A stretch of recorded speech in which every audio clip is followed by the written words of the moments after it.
Pero Andrea, termino con una Claro, cosita claro. y es, todos los rubros vienen cayendo, consumo. ¿Qué persona va a consumir o va a tener, incluso si miramos nosotros otros indicadores, los bienes durables, todo lo que tiene que ver con qué, con el sector inmobiliario, con lo que es la comercialización de vehículos? La gente anda temerosa. Está bien que las tasas de interés están altas, pero si usted habla con la gente como hablamos nosotros en la calle, como hablamos nosotros con qué, con las personas en la academia, nadie quiere gastar, nadie quiere consumir ante una incertidumbre de qué es lo que se va a venir a futuro para el país, sobre todo cuando hay mensajes tan dubitativos en términos de reelección, cuando el presidente sale todos los días a enviar un mensaje que lo que hace es generar incertidumbre, ahuyentar y alejar aún más la inversión. Entonces realmente uno queda totalmente preocupado. Y ahí solamente estamos mirando una primera variable. Una primera variable, que es producción.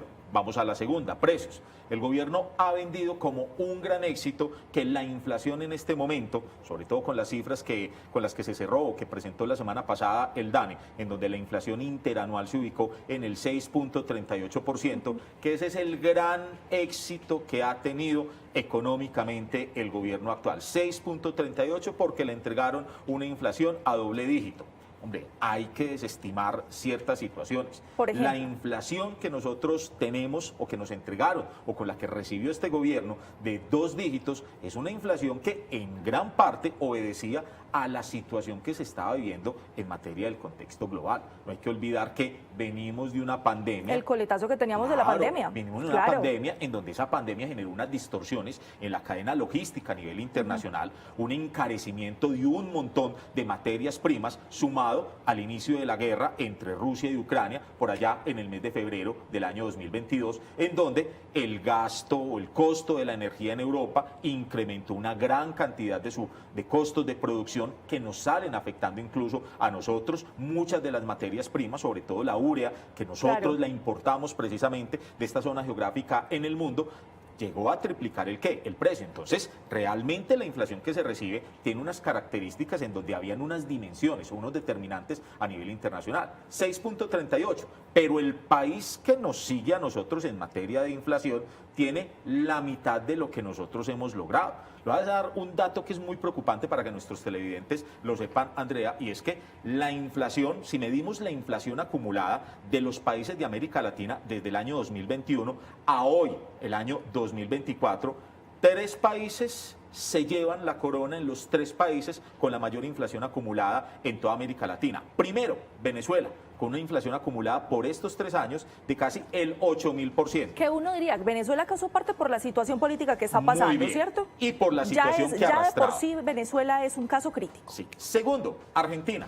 Estamos hablando de Argentina con unas situaciones, y acá hago hincapié, es el espejo real de lo que podría pasar en materia económica para un país como el nuestro. No es tanto Venezuela. Venezuela sería el espejo más desde la perspectiva política, pero el espejo en materia económica de lo que podría pasar con una economía como la nuestra ante las decisiones que se vienen tomando es Argentina. Argentina, durante los últimos 3 años, una inflación acumulada de más del 700%. Increíble.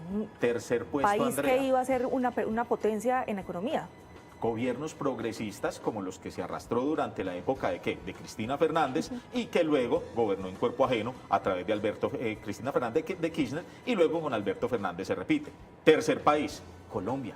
Colombia con una inflación acumulada del año 2021 al día de hoy de más del 30%, luego de que llegamos a ser una de las economías con la inflación más estable en toda América Latina. Lo importante acá es que el cuarto país, ¿cierto?, que sigue en esa línea, tiene una inflación acumulada de menos del 16%. O sea, nosotros estamos duplicando, y esto solamente se ha generado durante los últimos 2 años. Una cosa que hay que tener en cuenta también es que esa inflación, el hecho de que haya bajado del 7.18 la inflación al 6.38 no quiere decir que los precios cayeron.